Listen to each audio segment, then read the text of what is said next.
Hello and welcome to The Understudy, the channel that teaches you everything about musical theater. My name is Philippa, and today I will read from Broadway musicals, The 101 Greatest Shows of All Time by Ken Bloom and Frank Blasnick. To get the full version of the book, I recommend getting the physical copy, as images and certain inserts from the book won't be displayed here. I do not own this material, I'm just reading from a place of entertainment and education, and I will not edit these audio recordings as I go, so you will get the unabridged version. Today I will read section N. The New Moon opened September 19th, 1928 at the Imperial Theatre with 509 performances. Produced by Lawrence Schwab and Frank Mendel. Music by Sigmund Romberg, lyrics by Oscar Hammerstein II, libretto by Oscar Hammerstein, Frank Mendel, and Lawrence Schwab. Orchestrations by Emil Gerstenberger and Alfred Goodman. Orchestra under the direction of Alfred Goodman. Musical numbers staged by Bobby Connolly.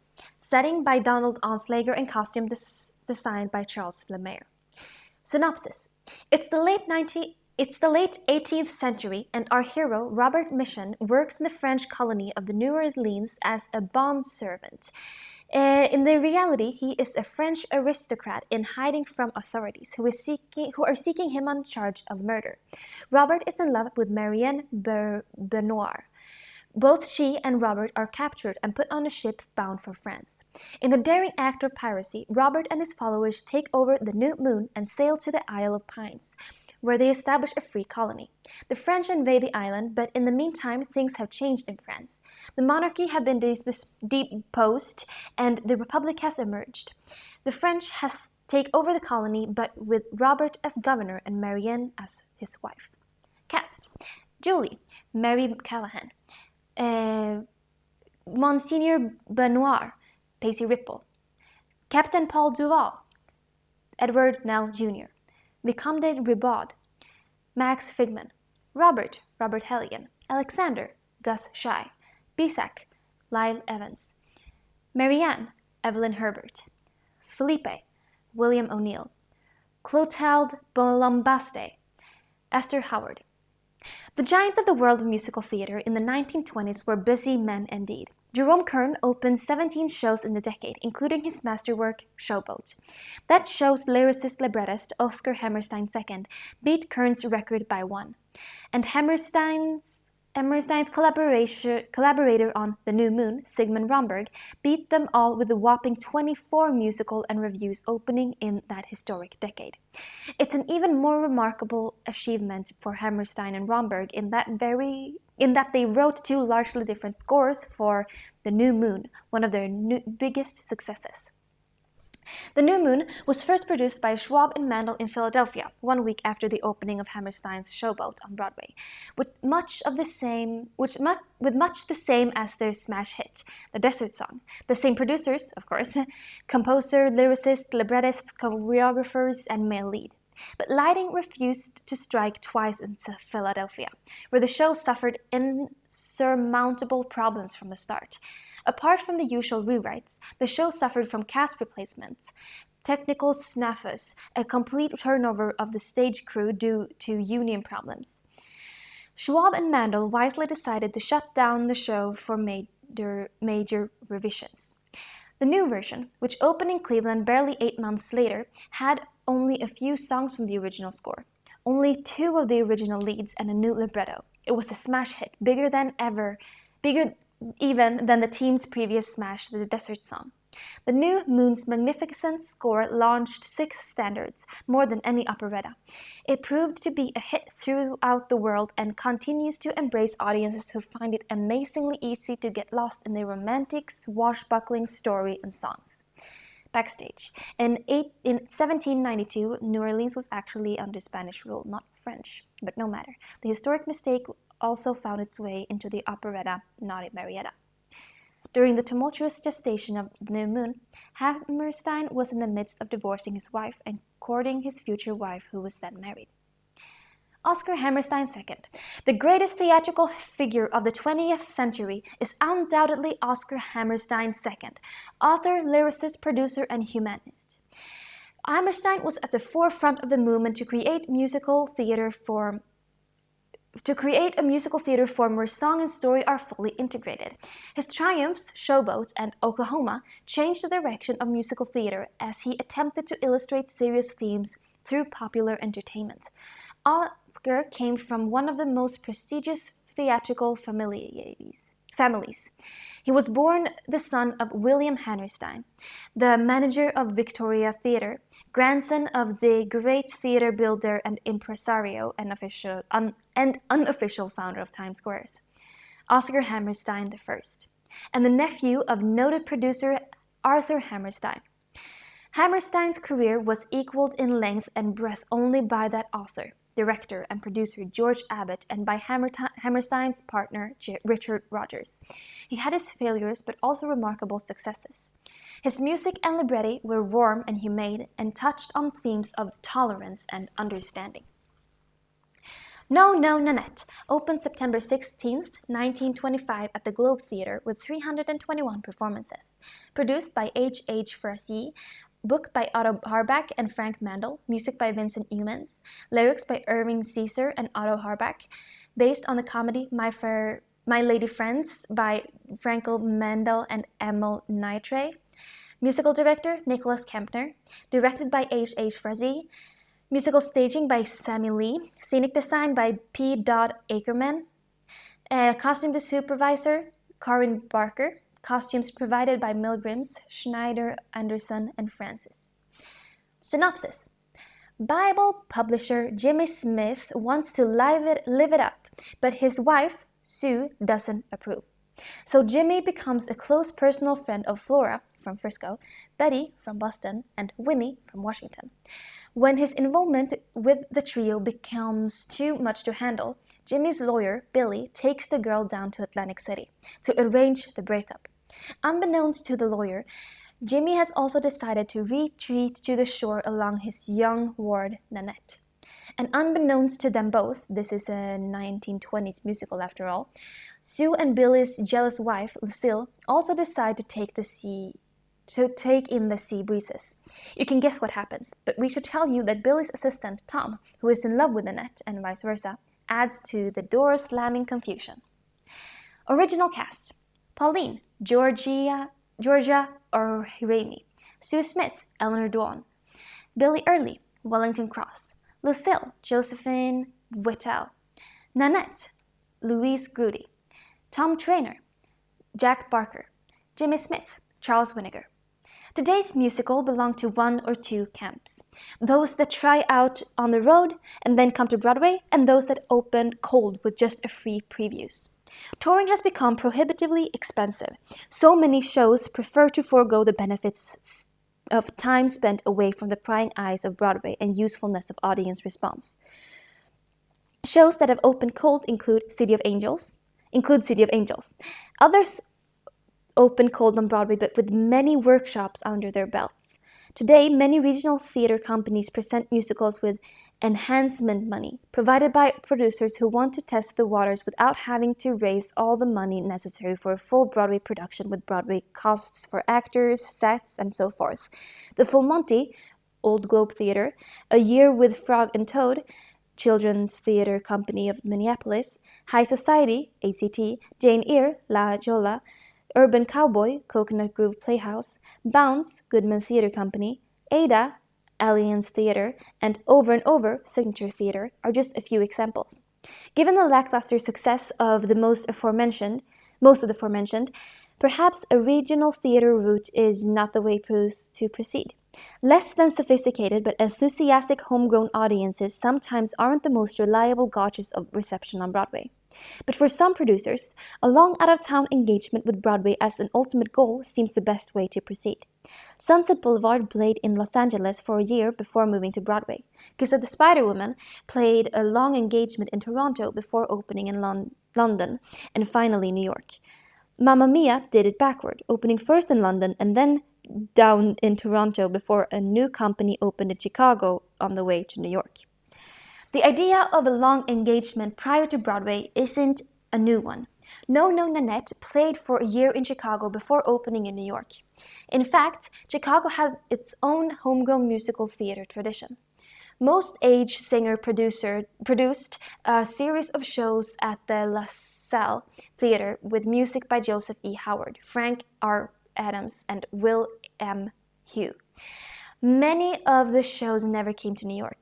Nanette, in fact, opened in London, Philadelphia, Los Angeles, and even Melbourne, Australia, for long runs prior to opening on Broadway.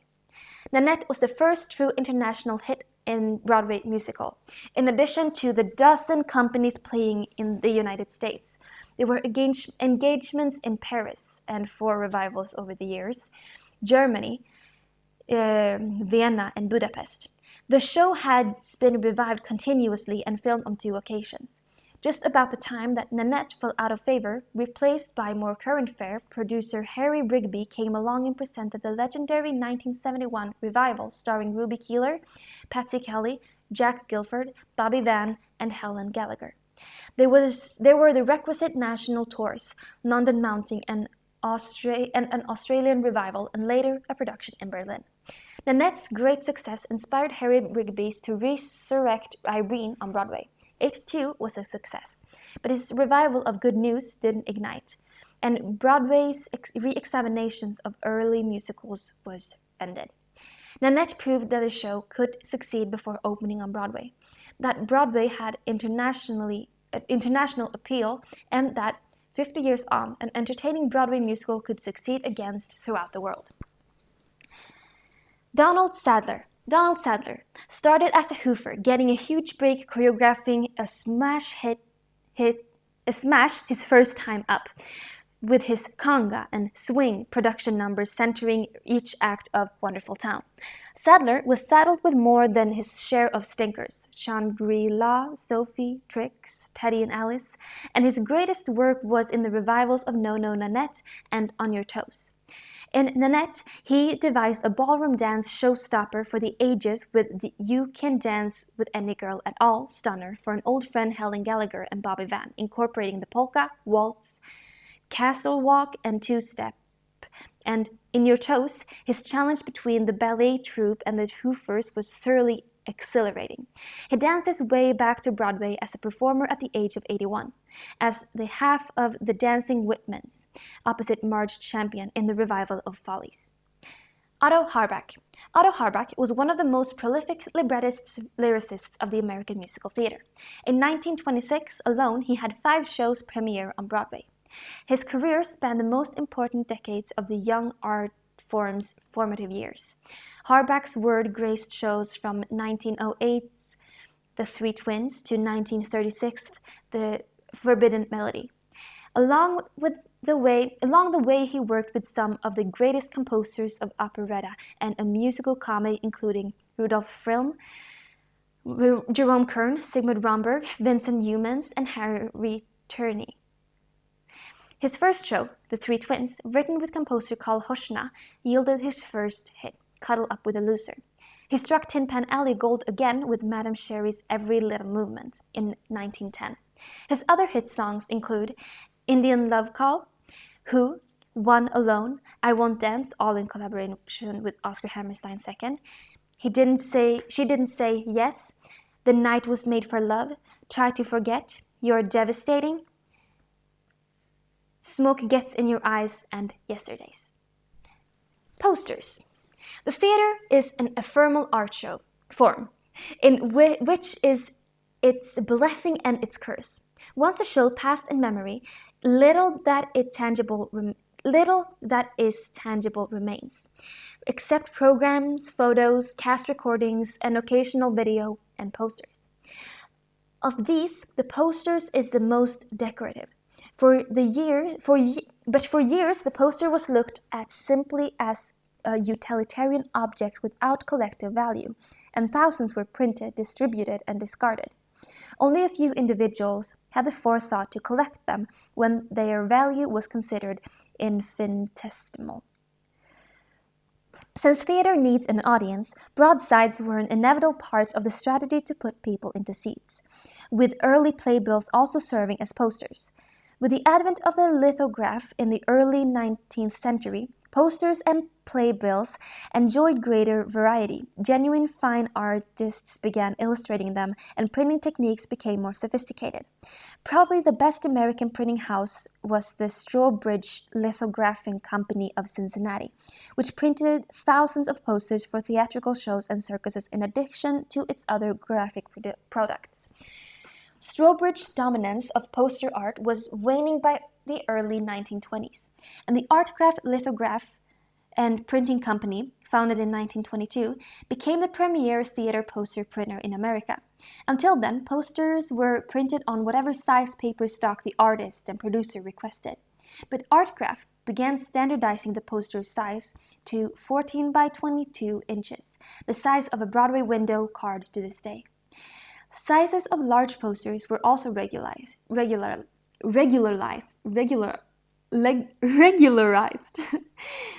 And the Schubert Alley-sized posters became known as a 3-sheet because it was 3 times as tall as the 1-sheet lobby card.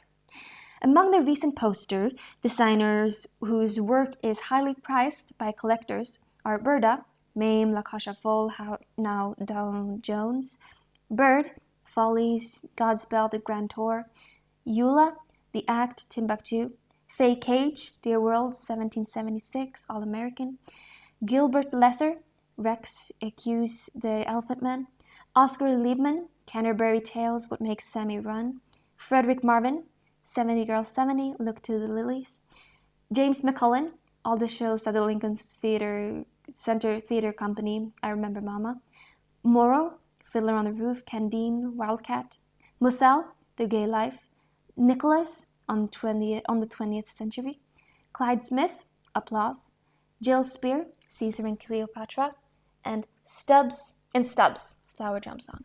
Sometimes the set designers of a show also come up with a poster, as did Raoul Pen Dubois for Dr. Jazz 1975, Lee Simonson for Porgy 1927 and Strange Interlude 1928, Vertes for Seventh Heaven 1955, and Tony Walton for Pippin 1972, Chicago in 1975.